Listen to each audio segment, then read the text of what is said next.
आप सबको जय मसीह की Bible stories Hindi YouTube channel पर आप सबका स्वागत है। आज मैं आपको 12 वर्ष से लहू बहने वाली स्त्री के बारे में बताने वाली हूँ, जिसका वर्णन आपको लूका के 8 अध्याय और उसके 43 से 48 वचन तक देखने को मिल जाएगा। तो आइए प्रियो, हम वीडियो को स्टार्ट करते हैं। यह उस समय की बात है जब प्रभु यीशु मसीह दिकापुलिस से दुष्ट आत्माग्रस्त व्यक्ति को चंगा करके कफरनहूम वापस आ गए थे। तब कफरनहूम में बहुत सारे लोग प्रभु यीशु मसीह की प्रतीक्षा कर रहे थे। प्रभु के वहां आने पर लोग आनंद के साथ प्रभु से मिले। उस समय तक प्रभु यीशु मसीह के कामों की प्रशंसा दूर दूर देश तक पहुंच चुकी थी और लोग प्रभु यीशु मसीह को देखने और उसकी बातों को सुनने के लिए बहुत ही जिज्ञासु हो रहे थे। काफी सारे लोगों की भीड़ हर समय में प्रभु को घेर कर रखा करती थी। जब प्रभु यीशु मसीह कफरनहूम में से होकर जा रहे थे तो उसी समय एक स्त्री जिसको 12 वर्ष से लहू बहने की बीमारी थी, प्रभु के पीछे से आकर उसके वस्त्र को छू लेती है। प्रियो, इस स्त्री ने बहुत से वैद्यों के पास अपनी इस बीमारी का इलाज करवाया, लेकिन फिर भी उसे कोई आराम नहीं मिला, बल्कि उसकी हालत और बिगड़ गई। उसने अपनी सारी संपत्ति इस बीमारी से ठीक होने के लिए खर्च कर दी थी, फिर भी उसे कोई आराम नहीं मिल पाया। प्रियो, मैं आपको बताना चाहती हूँ कि यह बीमारी जो महिलाओं में होती है, यह बहुत ही पीड़ादायक होती है। जब किसी स्त्री का मासिक धर्म का समय आता है तो उसे शारीरिक रूप से बहुत अधिक पीड़ा का सामना करना पड़ता है, और जब तक उनका मासिक धर्म का समय पूरा नहीं हो जाता तब तक वो शारीरिक और मानसिक रूप से तनाव में रहती है। कुछ महिलाओं को ऐसे समय के पश्चात कमजोरी का भी सामना करना पड़ता है। तो प्रियो, आप कल्पना करके देख सकते हैं कि जब साधारण महिलाएं महीने में एक बार आने वाले मासिक धर्म के कारण इतने दर्द और तनाव से होकर गुजरती हैं, तो वो स्त्री जिसे 12 साल से लहू बहने की बीमारी थी, उसने हर दिन उस दर्द, तनाव और कमजोरी का सामना कैसे किया होगा।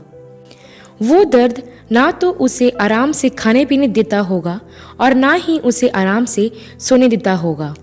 यही नहीं प्रियो, बाइबल हमें बताती है कि उस समय में अगर किसी महिला का माहवारी का समय आता था तो उसे व्यवस्था के अनुसार शुद्ध होने के दिन तक, अर्थात माहवारी खत्म होने के समय तक अपने घर से बाहर एक तंबू में रहना पड़ता था। व्यवस्था के अनुसार अगर कोई स्त्री माहवारी के समय किसी स्थान पर बैठ जाती या किसी वस्तु को छू लेती थी तो वह भी अशुद्ध हो जाती थी और उसे व्यवस्था के अनुसार शुद्ध करना होता था। प्रियो, इन 12 सालों तक इस महिला ने अपने दिन कैसे गुजारे होंगे, यह सोचकर ही रूह कांप जाती है। हम महिलाएं माह में एक बार आने वाली माहवारी के कारण इतनी चिड़चिड़ हो जाती है, तो यह महिला 12 साल से ना सिर्फ शारीरिक कष्ट उठा रही थी, बल्कि उसे सामाजिक यातनाओं का भी सामना करना पड़ रहा था। इसके साथ ही प्रियो, उसने अपनी इस बीमारी से ठीक होने के लिए अपने घर की सारी संपत्ति खर्च कर दी, क्योंकि उसे इस बीमारी से छुटकारा चाहिए था। उसने एक के बाद एक वैद्य बदले और हर वैद्य ने उसे यही भरोसा दिलाया होगा कि चिंता मत करो, तुम ठीक हो जाओगी। और ऐसा भरोसा दिलाकर उन वैद्यों ने उस स्त्री से बस पैसे कमाने का ही काम किया, जैसा कि आज के समय में डॉक्टर करते भी हैं। समय के साथ साथ उसकी बीमारी बढ़ती चली गई और उसकी दशा पहले से भी ज्यादा खराब हो गई। यह स्त्री अपनी जिंदगी में पूरी तरह से टूट चुकी थी, हार चुकी थी। उसे अपनी जिंदगी में हर जगह बस निराशा ही देखने को मिली। पीड़ा और आंसू उसके जिंदगी का हिस्सा बन गए थे। उसे लगने लगा होगा कि शायद मैं इस बीमारी में ही मरूंगी। उसे उसकी पीड़ा का अंत नजर नहीं आ रहा था, लेकिन अपनी इस बीमारी के समय में उसने एक दिन प्रभु यीशु मसीह के बारे में सुना कि प्रभु यीशु मसीह दुष्ट आत्माओं को निकालते, बीमारों को चंगा करते और मुर्दों को जिलाते हैं। जब उसने यह सुना होगा तो उसके अंदर उम्मीद की एक किरण जागी होगी। उसे लगने लगा होगा बस अब एक ही रास्ता है और वो है प्रभु यीशु मसीह। और मुझे उस तक किसी भी तरह से पहुंचना ही होगा। प्रियो, इससे पहले कि हम आगे बढ़े, मैं आपको बताना चाहती हूँ कि आज इस दुनिया में ऐसे बहुत से लोग हैं जिनकी जिंदगी इस स्त्री के जैसे ही है। उन्होंने अपनी जिंदगी में काफी दुख उठाए। बहुत से लोग हैं जो अपने जीवन में लंबी लंबी बीमारियों से संघर्ष कर रहे हैं, काफी पैसा खर्च कर चुके हैं, लेकिन फिर भी उन्हें सिर्फ निराशा ही मिली है। कई लोग दर दर की ठोकरें खा चुके हैं। कई लोगों ने तो अपने जीने या बचने की भी उम्मीद छोड़ दी है।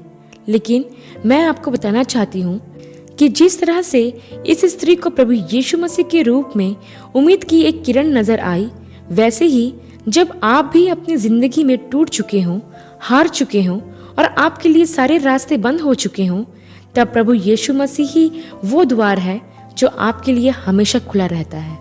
क्योंकि जहाँ मनुष्य की सारी ताकत समाप्त हो जाती है और मनुष्य के हाथ में कुछ नहीं रहता, तब प्रभु यीशु मसीह अपनी सामर्थ्य को प्रकट करता है। क्योंकि जो मनुष्यों से नहीं हो सकता, वो सिर्फ परमेश्वर से ही हो सकता है। आगे हम देखते हैं प्रियो कि वह स्त्री भीड़ को चीरते हुए अपने मन में इस बात का विश्वास रखकर कि यदि मैं उसके वस्त्र ही को छू लूंगी तो मैं चंगी हो जाऊंगी। और उसके साथ ऐसा होता भी है कि जब वह प्रभु के वस्त्र को छूती है तो तुरंत उसका लहू बहना रुक जाता है और वह अपनी उस 12 साल पुरानी बीमारी से छुटकारा पाती है। प्रियो, उस समय मासिक धर्म को अशुद्ध माना जाता था। स्त्रियां किसी पुरुष से इसकी चर्चा तक नहीं करती थीं। उस स्त्री के भीड़ में चुपके से आने का कारण यह था कि वह अपने आप को किसी पर प्रकट नहीं करना चाहती थी।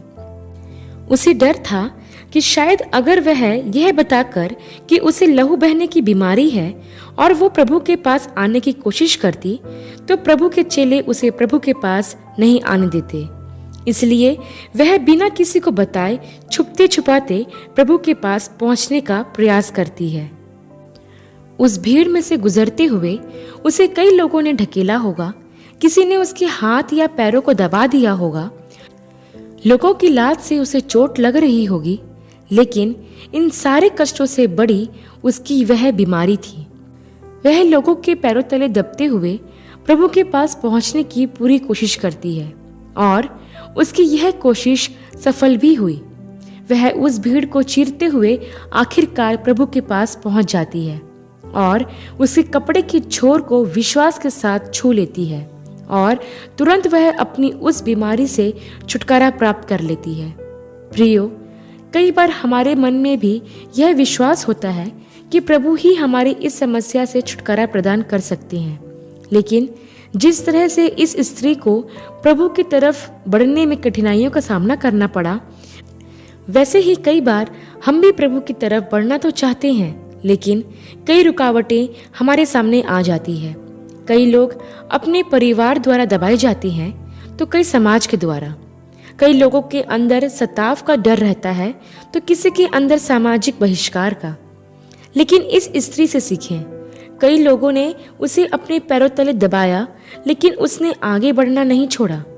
वह विश्वास के साथ आगे बढ़ती रही। वैसे ही प्रियो, मैं आपको प्रोत्साहित करना चाहती हूँ कि यदि आप प्रभु से छुटकारा या चंगाई पाना चाहते हैं तो आपको प्रभु के पास जाने के लिए आगे बढ़ते रहना जरूरी है। फिर चाहे परिवार के लोग कुछ कहें या समाज के द्वारा हम पर सताव आए, हमें रुकना नहीं है। यदि वह स्त्री भीड़ को देखकर डर जाती या शर्म के मारे अपने घर में ही बैठी रहती तो वह कभी उस बीमारी से चंगाई नहीं पाती। उसने अपना डर और अपनी शर्म को एक तरफ रखकर सिर्फ प्रभु की ओर अपनी आंखों को लगाए रखा और उसकी तरफ बढ़ती रही और जो चाहा वह पा लिया। वैसे ही प्रियो, यदि आप प्रभु की ओर आंखें लगाकर आगे बढ़ते रहेंगे तो आप जो चाहे वह पा सकते हो। आगे हम देखते हैं प्रियो कि जैसे ही उस स्त्री ने प्रभु को छुआ तो प्रभु ने आत्मा में इस बात को जान लिया कि किसी ने उसे छुआ है। तब प्रभु यीशु कहते हैं कि मुझे किसने छुआ। तब पतरस और उसके चेलों ने कहा कि हे स्वामी, तुझे तो भीड़ की भीड़ दबा रही है और लोग तुझ पर गिरे पड़ते हैं। तब प्रभु यीशु कहते हैं कि मुझे किसी ने छुआ है, क्योंकि मैंने जान लिया है कि मुझ में से सामर्थ्य निकली है।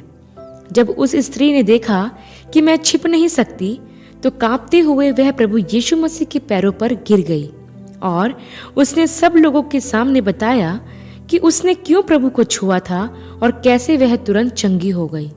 तब प्रभु यीशु ने उससे कहा कि हे बेटी, तेरे विश्वास ने तुझे चंगा किया है, कुशल से चली जा। प्रियो, इस पूरी घटना में हम उस स्त्री के दृढ़ विश्वास को देखते हैं जो उसने प्रभु पर रखा। वह स्त्री जो डॉक्टर पर डॉक्टर बदलती गई, उस स्त्री से जिसने जैसा कहा होगा उसने वैसा ही किया होगा, लेकिन उसे कहीं से भी कुछ आराम नहीं मिला। लेकिन जैसे ही उसने प्रभु के बारे में सुना तो उसकी जिंदगी का रास्ता ही बदल गया। उस लहू बहने वाली स्त्री ने पूरी लगन से प्रभु के पास जाने का प्रयास किया, क्योंकि उसके अंदर उस बीमारी से चंगाई पाने की चाहत थी। वह हमेशा इस बारे में ही सोचा करती होगी कि मैं कैसे ठीक हो सकती हूँ, और बस उसे कोई ना कोई रास्ता चाहिए था जो उसे प्रभु यीशु मसीह के रूप में मिला। प्रियो, क्या आप अपनी खोई हुई दशा और पाप रूपी रोग के विषय चिंतित हैं? क्या आप इससे बाहर निकलने के लिए कोशिश कर रहे हैं? यदि हाँ, तो प्रभु यीशु मसीह ही वो जरिया है जिससे आप अपने पाप रूपी रोग से पूरी तरह चंगाई पा सकते हैं।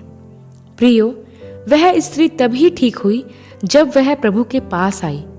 यदि आप भी विश्वास के साथ प्रभु के पास आते हैं तो वह आपको बचा लेगा। वह अपने पवित्र लहू से आपके पापों को धो देगा। लेकिन आवश्यक है कि आप उस स्त्री के जैसे दृढ़ विश्वास और पूरे लगन के साथ प्रभु के पास आएं, तो वह आपके रोग को और पापों को दूर करने में विश्वास योग्य और धर्मी है। अंत में मैं एक और बात आपको बताना चाहती हूँ जो बहुत जरूरी है, कि जब प्रभु ने यह कहा कि मुझे किसी ने छुआ है, तो वह स्त्री सामने आकर इस बात की गवाही देती है कि कैसे उसकी 12 साल पुरानी बीमारी प्रभु के आंचल को छूने से ठीक हो जाती है। यहाँ वह स्त्री लोगों के सामने अपनी गवाही को रखती है। प्रियो, गवाही देना बहुत जरूरी है।